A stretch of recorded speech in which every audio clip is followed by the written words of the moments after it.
We're live on location at the UNT 2019 Equity and Diversity Conference, and I have the pleasure of speaking with our 2019 keynote speaker, Howard J. Ross, on our Social Justice and Community Engagement show today. Hi, Howard, welcome. Hi, Shani, it's great to be with you. That was an amazing keynote. I think everybody's still talking about it and talking about, this intersection of belonging and unconscious bias and just how we all have biases. It's a good reminder, I think, to all of us that it's something that kind of plagues us a lot. And so I wanted to talk a little bit more about that you've been best known really for your role as an expert on unconscious bias with books such as Everyday Bias, Identifying and Navigating Unconscious Judgments in Our Daily Lives.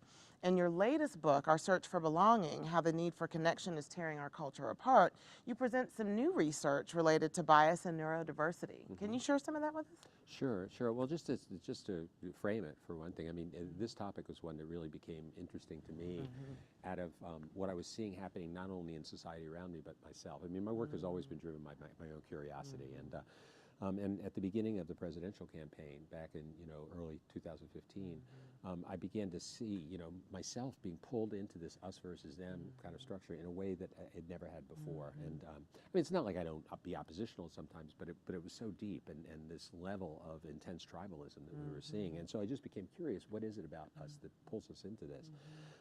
And so what we found in the research, because I always believed that, Einstein is supposed to have said it may be apocryphal, but nonetheless it's a great quote. They said if they asked him if you had an hour to change the world, what would you do? And he said, I'd spend 55 minutes identifying the problems. I just had that on my wall in my office. Oh, there you go. Yeah. And I feel like that's so important, that we have to understand the why of something before we can really change it. Because if we just try to make surface changes without understanding the why, it almost never works. And I want to acknowledge John Robert Tartaglione, who was a mentee of mine who had gone over to University College of London and was studying the neuroscience of decision making. And I had already decided I was going to write the book. And he comes back and he says, look at this cool research I'm doing. And it turns out it was on the same subject. So a lot of the research came out of what John Robert was doing for his master's degree as well. And what we found is that human beings have an innate fundamental desire to belong, to fit in. And to go along with the groups that we're a part of. And as social animals, we know this is a survival strategy. I mean, when we were living, in ancient times and we were living with our clan or our tribe, if we were isolated from the tribe, the chances of us being able to survive on our own were very, very slim. I mean, you occasionally had the people who did it, but very, very rarely. And we know when we look at ourselves today that people are healthier when they're in a relationship with other people. They're healthier when they identify with groups that are positive groups. And on the other hand, people who are completely socially isolated experience not only psychic pain, but it actually triggers pain in the brain. In fact, there's some folks at UCLA who are doing some amazing research where they're treating social anxiety disorder with Tylenol because it actually identifies the same part of the brain. Isn't that fascinating? Interesting. Yeah. So the more we got into it, the more we started to see how this is a force that can be very much like bias. What we discovered in the work for bias is that bias is not inherently bad. In fact, sometimes it can be incredibly valuable. It can prepare you for something. It can make sure that you avoid a situation where you can get harmed. It can help you respond quickly in certain circumstances. Well, similarly, we naturally divide groups into us versus them. And sometimes those relationships are bonding relationships where we feel really co-identified with those people. Our family, for example, often people get co-identified with a non-dominant group they're a part of. As I said in the talk, it's like when black people cross each other's street and do the nod. It's like we're in this together, that feeling, that's nurturing to know that we're together. And sometimes, and those are really positive bonding experiences, and sometimes they can be negative bonding experiences when we bond together against something. So when we look at Nazism or what happened in Rwanda or places like this, we see a negative bonding experience where it becomes our tribe is formed to beat that tribe, to hurt that tribe, or to kill that tribe. And so the key, what we discovered was, as we look at the fact that we're wired for this, like with the bias work, is to say we're not going to change this. We're not going to change the human tendency to divide, but what we can do is become more conscious about it. Carl Jung famously said, until we make the unconscious conscious, it will run our life and we will call it fate. And that's how most of us are. We live most of our lives sort of like marionettes on a string without knowing the strings are there. So the more awareness we have of that, the more we can do something about it, and that's what we're really trying to do. Okay, great. So now, what do you think are some of the most negative effects of bias in major institutions and structures such as education, labor and employment, media, and healthcare? So let's use an interview as an example. You know, you're interviewing a new staff person. You know, let's say you're one of the people I'm interviewing, and the other is this guy named John. You know, and you come in the morning, and I meet you, and I just have this feeling, positive feeling about you. You know, something about you that I like, and you know. Now we know logically that that feeling came after 5 seconds. It can't possibly be about you. You know, it's absurd to think because I don't know anything about you. So it would be more accurately said something about me likes you. Right. But nonetheless, I have that feeling. So I ask the first question of the interview, and you ham and haw a little bit. And without even thinking about it, just out of a feeling of affinity, I say, Shani, look, I know it's an interview. I know you're nervous. Take a breath. Let me ask the question again. You get a second chance. Meanwhile, you're saying, God, this guy's pretty cool. You know, you're feeling a little bit more comfortable with me. Goes great. 6 hours later, John comes in, and let's say, you know, I'm tired or I'm distracted or I have more of a negative vibe from him. I ask him the first question of the interview. He's hemming and hawing a little bit. This time, I just sit there with my arms crossed, or even worse, I make one of those quick glances at my watch that he's not supposed to see. And now he's sweating bullets. And based on nothing more than that, these interviews took two completely different directions. The next day somebody says, what do you think? And I say, bright, capable, easy to talk to. He's okay. And I have no conscious idea that I contributed that to anyone. If you put me on a lie detector test, I will swear that I treated you the same, and I would pass the lie detector test. And yet we know that this gave you an enormous advantage. And if we look at a situation like that, and there are hundreds of them, because the same thing can be grading a student's paper, it could be how a student evaluates a faculty member, it could be, you know, we could go through the entire talent management cycle, almost anything we do. But the key here is, it's not only that it was unfair to John in this particular case, because the fact that I happen to like you ended up being a ding for him, but it's also a stupid way to make a talent management decision, because I may as well be rolling the dice to determine whether I got the best person, because nothing about the interview was based on talent. It was all based on this instinctive feeling. And so what I'm trying to get people to see with this work now is that we're way past the point where this is only about, you know, being touchy-feely or singing Kumbaya or any of that stuff. This is about, are we going to make good decisions? Yes, equitability is part of a good decision. You know, that's just, and so we can actually do well in our organizations by doing good in this particular case.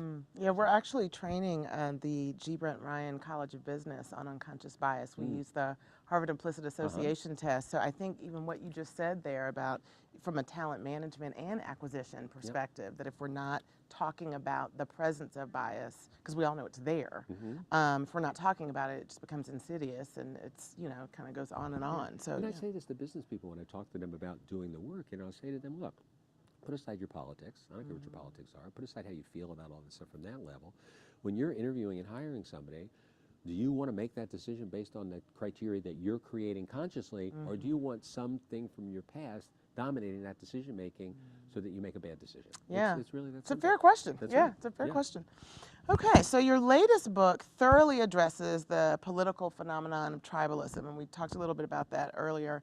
And I just want to name that some people may feel uncomfortable with the use of the word. So could you share with us your definition of tribalism and its role in both belonging and divisiveness? Sure, sure. I think, you know, look, I think this whole conversation about cultural appropriation that's become part of our culture is an important one. I think we really have to look at where we do appropriate people's cultures, especially for frivolous reasons. You know, I saw a bag of popcorn the other day with a picture of the Buddha on it, for example. I mean, that's offensive to me. You know, I mean, this is a spiritual figure, and we're turning them into an advertiser for popcorn. You know, on the other hand, we do learn from each other, but I think sometimes we can assess things. You know, tribalism in the United States is largely associated with Native American people, but actually from an anthropological standpoint, tribes have been a dominant way that we look at all kinds of, we have the Nordic tribes, we have Celtic tribes, we have African tribes, we have, the Asian tribes, you know, virtually every culture on the planet, nomadic tribes in the Middle East. And so when I talk about the word from that standpoint, that's what I'm talking about.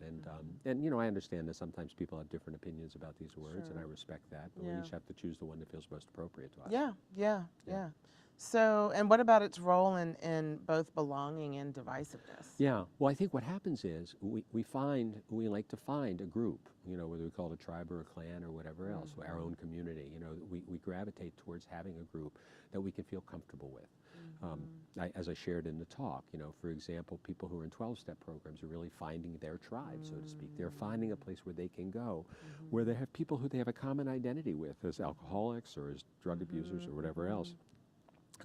And being in that environment, you know, I interviewed a lot of folks from 12-step programs for the book, and they all said basically the same thing. They said, we learn things at meetings. You know, there's no question we learn things at meetings, but that's not why we come.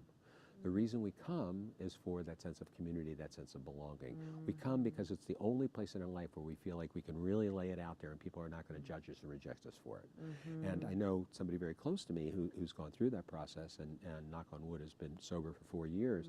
And I know for him it's been very much that way, that having that community of support has been essential. And the statistics show it, that people who participate regularly in 12-step meetings stay sober way more than people who try to do it on their own, or similar groups. I mean, not just 12-step meetings, but similar support groups. Yeah, that bonding capital you were talking about earlier. Exactly right. So so there's something about being in a group where we know that people have our back or we have their back, that relieves the isolation, the pain of isolation in life, and it allows us to bring our full self forward. And the more we can do that in a positive way, the healthier it is. Now, there's a price to pay for being part of a group, and that is there's a certain sense of conformity that's expected of being part of a group. For some groups, tighter than others. Some groups have, you know, sort of a loose form of conformity. Some have a tighter form of conformity. I remember when I was a hippie in the 60s, you know, we were all nonconformists, and yet we were all dressed exactly the same with our tie-dyed shirts, and, you know, and we thought we were the counterculture. We were just another culture, you know, that's all we were. So that's very positive. When it's lifting, it's for a purpose, it's for a positive benefit. But the same effect can also suck us into negative groups. The need to be in groups brings us to that group, and the need to be conforming with that group can lead us to negative behavior. So some of the folks that we see in white supremacist groups, in militant groups, and gangs in cities, all of these are examples where people get some sense of support by being in a group, but the price to pay is that we engage in negative behavior. And so, so the same force, interestingly enough, can be either very positive or very negative. Okay, yeah, thanks for that. Sure. So now we've been doing a lot of work here at UNT in developing allies and accomplices as it relates to diversity and helping people to understand the difference between the two as it relates to inclusion, privilege, bias, and diversity. And I presume that you consider yourself a white ally or accomplice. Can you share with us the role you believe majority groups play in addressing bias, exclusion, and privilege, and maybe give us some examples of what that's looked like in your work? Sure, of course. So yes, I do everything I can to be a good ally, and that includes being really aware that sometimes I'm not, you know, not intentionally, but sometimes I might come in to rescue people rather than standing beside them, particularly because, you know, in this intersectionality of identity that we all live in as, you know, sort of an older man, there might be a generational thing or something like that. But I do feel like it's so important for any number of reasons. I think one reason is because there are times when my voice can be heard louder than somebody else's voice because of the nature of the situation, or when if a person has to speak up for themselves, that, as I was saying in the room before, that can be something then it additionally is used. So let's say you know, you come and you start making too many points about race, all of a sudden, uh-oh, she's one of them. Now, when I was growing up, they used to call it uppity. You know, we have different words for it now. Uppity Negro, that's right. they used to call it. That's what they used to call it. But this sense of, okay, she's trouble, or the woman, the woman who brings up gender issues, is, oh God, we got one of those feminists here, and that becomes like an additional thing then that people deal with. Whereas sometimes a member of the dominant group can point that out. So I'll give you a very specific example. Came up recently. I was in a meeting, and one of the women in the meeting proffered an idea, and people didn't react very much. And this, you know, you're nodding your head because you know this happens all the time. 10 minutes later, a guy said virtually the same thing word for word, and all of a sudden the table lit up, and I could see her face like going like this. At which point, I jumped in, and by the way, I'm not patting myself on the back because I miss it as much as I see it. But I jumped in and said, "Wait a second, you know, didn't she just say the same thing 10 minutes ago? How come we didn't hear that when we heard this? You know." Now, she could have said that, and the response she might have gotten was, you know, be a team player. It's not just about you. And I've seen that happen lots of times. But having a third person look at it, it's seen differently. And so people stop and said, oh, she did? Oh, yeah, I guess she did. You know, bring attention to that. And if we do that every time, and I think that's one of the roles of allies, is not to step over that.